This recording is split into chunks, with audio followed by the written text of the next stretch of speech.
ಚಾನಲ್ಗೆ ಸ್ವಾಗತ. ನಾನು ಇವತ್ತು ಎಲ್ಲಿದ್ದೀನಿ ಗೊತ್ತಾ ಗಾಯ್ಸ್? ಎಕ್ಸಾಮ್ಸ್ ಎಲ್ಲ ಮುಗೀತಲ್ಲ, ಅದಕ್ಕೆ ನಾನು ಅಜ್ಜಿ ಊರಿಗೆ ಬಂದಿದ್ದೀನಿ. ನಮ್ಮ ಮಂಡ್ಯದ ಜಾತ್ರೆ ಕೂಡ ಇತ್ತು. ನಾನು ಜಾತ್ರೆ ಮುಗಿಸ್ಕೊಂಡು ಬಂದು ಟಿವಿ ನೋಡ್ತಾ ಇದ್ದೆ. ಅವಾಗ ನಮ್ಮ ಅಜ್ಜಿ ಒಂದು ಬೌಲಲ್ಲಿ ಒಂದು ಹಾಲು ತಗೊಬಂದ್ರು. ಅದೇನಂತ ನಾನು ಕೇಳಿದೆ. ಅವಾಗ ಹೇಳಿದ್ರು, ಇದು ಗೆಂಡಾಲು. ಹಸು ಕರು ಹಾಕಿದ್ಮೇಲೆ ಫಸ್ಟಿಗೆ ಕೊಡುತ್ತಲ್ಲ, ಅದೇ ಗೆಂಡಾಲು. ನಾನು ಮುಂಚೆ ಗೆಣ್ಣು ಟೇಸ್ಟ್ ಮಾಡಿದ್ದೆ, ಆದ್ರೆ ಮಾಡಕ್ ಗೊತ್ತಿರ್ಲಿಲ್ಲ. ಅದನ್ನ ನಾನು ಅಜ್ಜಿಗೆ ರೆಸಿಪಿ ಕೇಳಿದೆ, ಅದಕ್ಕೆ ನನಗೆ ಎಲ್ಲ ತಿಳಿಸ್ಕೊಟ್ಟಿದ್ದಾರೆ. ಅದನ್ನ ನಾನು ಇವಾಗ ಮಾಡಿ ನಿಮ್ಗೂ ಹೇಳ್ಕೊಡ್ತೀನಿ, ಬನ್ನಿ ನೋಡೋಣ. ಗೆಣ್ಣೆ ಮಾಡ್ಲಿಕ್ಕೆ ಬೇಕಾಗಿರೋದು 1 ಲೀಟರ್ ಹಾಲು, 1/4 kg ಕಪ್ಪು ಬೆಲ್ಲ, ಏಲಕ್ಕಿ ಕಾಯಿನ ನಾನು ಪುಡಿ ಮಾಡಿ ಇಟ್ಕೊಂಡಿದ್ದೀನಿ, ಆಮೇಲೆ ಗೆಂಡಾಲು. ಬನ್ನಿ ಮಾಡೋದನ್ನ ತಿಳಿಸ್ಕೊಡ್ತೀನಿ. ಈ ಬೆಲ್ಲನ ಹಾಲೊಳಗೆ ಹಾಕೊಂಡು ಕರ್ಗೋ ತಕ ಮಿಕ್ಸ್ ಮಾಡ್ಕೊಂತ ಇದೀನಿ.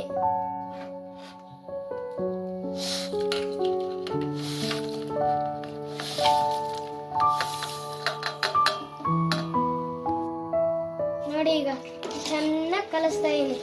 ಹಿಂಗೆ ಹಿಂಗೆ ಹಿಂಗೆ ಮಾಡಿ ಕಲಿಸ್ತಾ ಇದೀನಿ.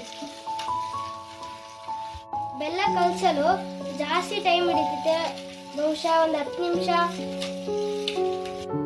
ಇದರಲ್ಲಿ ಮೇನ್ ಏನ್ ಗೊತ್ತಾ ಗಾಯ್ಸ್? ಹಾಲು. ನಾವು ಹಾಲು ಕಾಸಿರೋದನ್ನ ತಗೊಂಡಿಲ್ಲ, ಫ್ರೆಶ್ ಆಗಿ ಕರ್ದಿರೋ ಹಾಲನ್ನು ತಗೊಂಡಿದೀನಿ.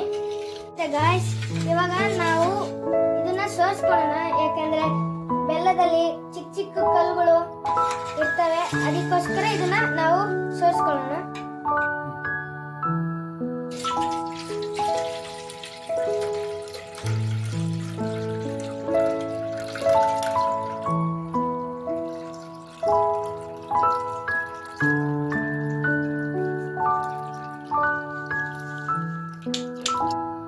ನೋಡಿ, ನಾನು ನೀಟಾಗಿ ಸೋಸ್ಕೊಂಡಿದ್ದೀನಿ. ಈಗ ಈ ಬಾಲ್ ನಾನು ಸೋಸ್ಕೊಂಡು ಚೆನ್ನಾಗಿ ಮಿಕ್ಸ್ ಮಾಡ್ಕೊತಾ ಇದ್ದೀನಿ.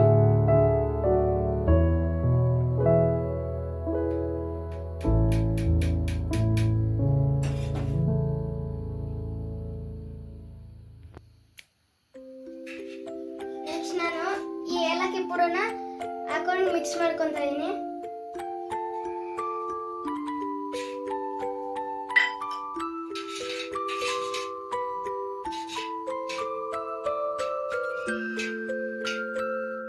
ಇದನ್ನ ಬೇಯಿಸ್ಲಿಕ್ಕೆ ನಾನು ಇಡ್ಲಿ ಪಾತ್ರೆಯನ್ನು ತಗೊಳ್ತಾ ಇದ್ದೀನಿ. ಇಡ್ಲಿ ಬೇಯಿಸ್ಲಿಕ್ಕೆ ಹೇಗೆ ಈ ತರ ನೀರ್ ಹಾಕ್ತೀವೋ ಅದೇ ತರ ಇಲ್ಲೂ ಹಾಕ್ಬೇಕು. ಈಗ ಇದನ್ನೆಲ್ಲ ಮಿಕ್ಸ್ ಮಾಡ್ಕೊಂಡಿದ್ವಲ್ಲ, ಅದನ್ನ ಇದ್ರೊಳಕ್ಕೆ ಹಾಕೊಳ್ಳೋಣ. ಸೇಮ್ ಇಡ್ಲಿ ಮಾಡ್ದಂಗೆ ಇದನ್ನ ಬೇಯಿಸ್ಕೊಳ್ಳೋಣ.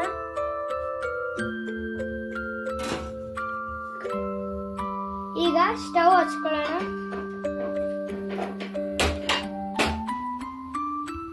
ಇದು ಬೇಯಿಸ್ಕೊಳ್ಳೋಕ್ಕೆ ಅಪ್ರಾಕ್ಸಿಮೇಟ್ಲಿ 20 ಮಿನಿಟ್ಸ್ ಹಿಡಿತೈತೆ.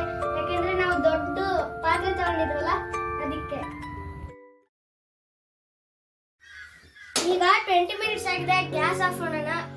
ನಾವು ಇದನ್ನ ಬಿಸಿ ಇದ್ದಾಗಲೇ ಓಪನ್ ಮಾಡಬಾರ್ದು, ಅವಾಗ ಟೇಸ್ಟ್ ಬರಲ್ಲ. ತಣ್ಣಗಾದ್ಮೇಲೆ ಓಪನ್ ಮಾಡಬೇಕು. ಮ್ಯಾಕ್ಸಿಮಮ್ ತಣ್ಣಗಾಗಕ್ಕೆ 30 ಮಿನಿಟ್ಸ್ ತಗೊಳುತ್ತೆ. ಬನ್ನಿ 30 ಮಿನಿಟ್ಸ್ ಆಗಿದೆ. ಈಗ ಟೇಸ್ಟ್ ಮಾಡೋ ಸಮಯ.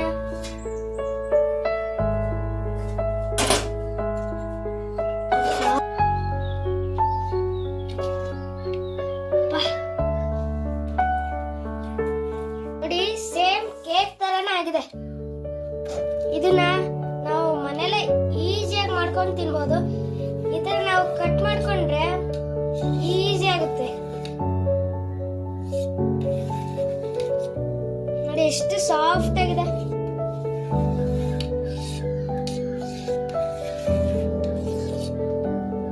ಇದಕ್ಕೆ ಮೇನ್ ಫ್ಲೇವರ್ ಬರೋದೇ ಏಲಕ್ಕಿ. ನಾವು ಪುಡಿ ಜಜ್ಜಿ ಹಾಕಿದ್ವಲ್ಲ, ಅದೇ ಪುಡಿ ಸೋ ಮಚ್ ಟೇಸ್ಟ್ ಬರುತ್ತೆ ಇದಕ್ಕೆ. ನಾವು ಬರ್ತಡೆಗೆ ಈ ತರನೇ ಕೇಕ್ ತರ್ತೀವಿ. ನಾವು ಮನೇಲೆ ಮಾಡ್ಕೊಂಡು ಇದನ್ನ ಇದ್ ಮಾಡ್ಬೋದು. ನೋಡಿ, ಕೇಕ್ ತರನೇ ಇದೆ. ಕೇಕು ಇಷ್ಟು ಸಾಫ್ಟ್ ಇರಲ್ಲ, ಆದ್ರೆ ಇದು ಜಾಸ್ತಿ ಸಾಫ್ಟ್ ಇದೆ, ಒಳ್ಳೆ ಜೆಲ್ಲಿ ತರ ಇದೆ. ಈಗ ಟೇಸ್ಟ್ ಮಾಡೋ ಟೈಮ್.